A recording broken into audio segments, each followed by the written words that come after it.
the music of Mozart influenced me quite a lot. And actually, I just a few weeks ago in Tokyo, I finished my production of Mozart opera Don Giovanni as a stage set designer. Well, since my childhood, just a very magical the sound of the music of Mozart just captures my mind. And then I'm just listening to like a voice from the heaven. And I dreamed about the Mozart music, and I wanted to be an artist like Mozart. The music just keeps descending on my mind and brain to stimulate some kind of artistic energy.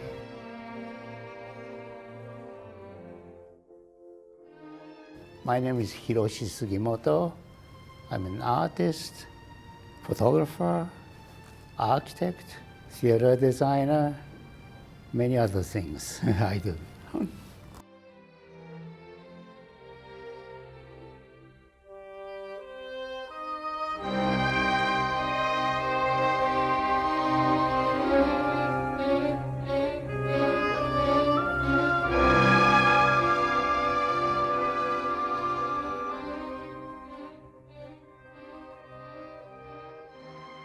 I was 24 years old and then came to the United States.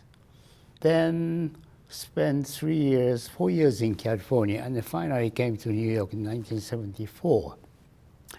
Until then, I was thinking to be a photographer, just simple photographer. I did a J.C. Penney catalog shooting. That was so boring and terrible. And I just quickly lost my interest to be a photographer. And then I saw the Judd show in Soho, commercial gallery, and then Flavin show. And then I realized there's the world called so-called contemporary art. And then I thought, well, as a contemporary artist, what can I do? You know, sculpture, painting, those are all done.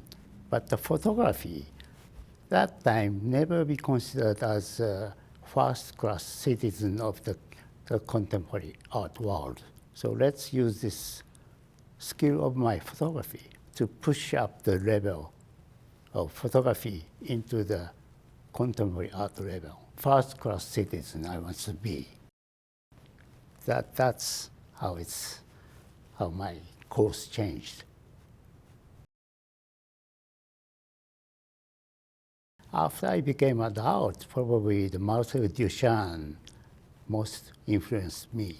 Well, when I first came to New York in 1974, I straight went to the Philadelphia to see his last piece, Étant donné, and then also Large Glass.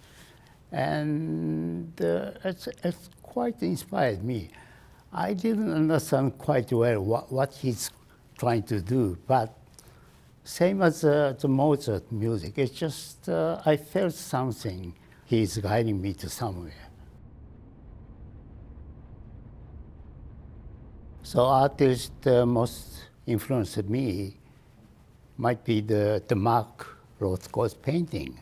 I had a chance to have a two-man show, Rothko Sugimoto show, by the occasion of the Pace Gallery opening, new gallery opened in London. I've shown my Seascape series and then Rothko's painting mostly from 1979. And then I became a very good friend of Rothko's family, Christopher Rothko and Kate Rothko, and they published the book last year, Risori book of Mark Rothko, and then they asked me to contribute the text. So I wrote the text about Rothko. And last year, this is the same last year publication. This is my last year's publication of Hayward show in London. So not intentionally, but this came as a kind of, can you see it? Like this, it's very heavy. It's not intentional, but I end up with kind of quality, which is, you can see it, some kind of similarity here. And then what I'm working on here is this is the first color works of mine. And then this is a photograph of the light itself, color itself. Just the color separated from the prism. So I end up with the quality of the light. And then Mark Rothko also, he reached some kind of the quality of the light level of the painting. So Mark Rothko is quite influential to me. Next week, we go to American Museum of Natural History, where I made the first piece of photography works as an art, as my art. So that was 1976. I first took the picture there. And after almost 50 years, 49 years, I'm still going back to the same museum to keep shooting the same diorama sometimes. And I think the museum, natural history, I owe them. I owe something from my history, human history. That's why I collect evidence of the human civilization and culture. For example, I collect Stone Age tools, many hundred of them. Early Stone Ages with stone, I just touch it and use it, hold it, and then I instantly feel what was the ancient people used to do with the tools to make things. And also, I collect meteorite. And also many different kind of fossils of many millions of years of history of life formation. That was in 1995, the first museum show I was given. And that changed my life. Since that museum show, my art all of a sudden started selling. So I was surprised. I never expected to be able to pay myself through my art. But that changed my life. I'm working on my last art piece, which was called kind of land art kind of things, but the Enoura Observatory. That's the art foundation I created in Japan.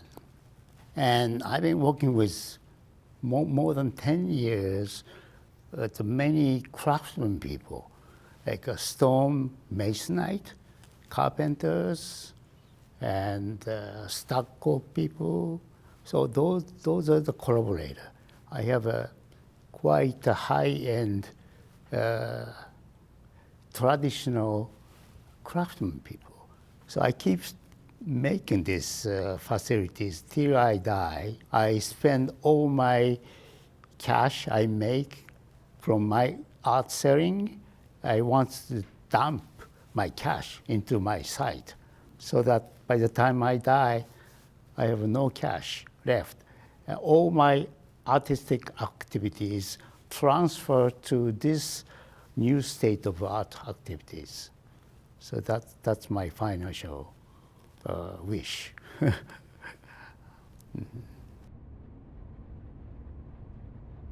Yeah. This book, Julian Jaynes. Yes, and he wrote a book in the 1976, The Origin of Consciousness, in the breakdown of the bicameral mind.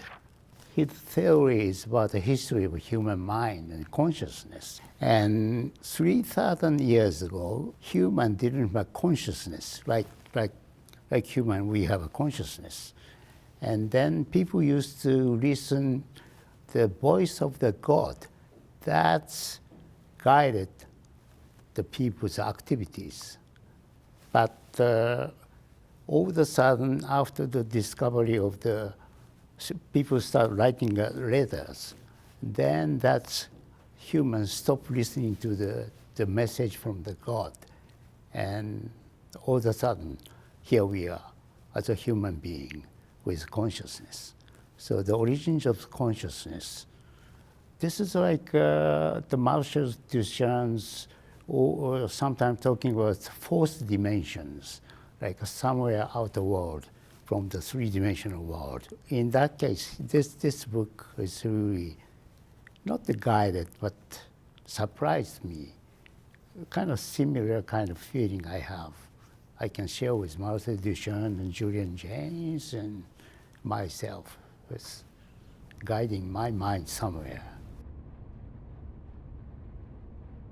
I don't know. I always say it's, don't copy my art. But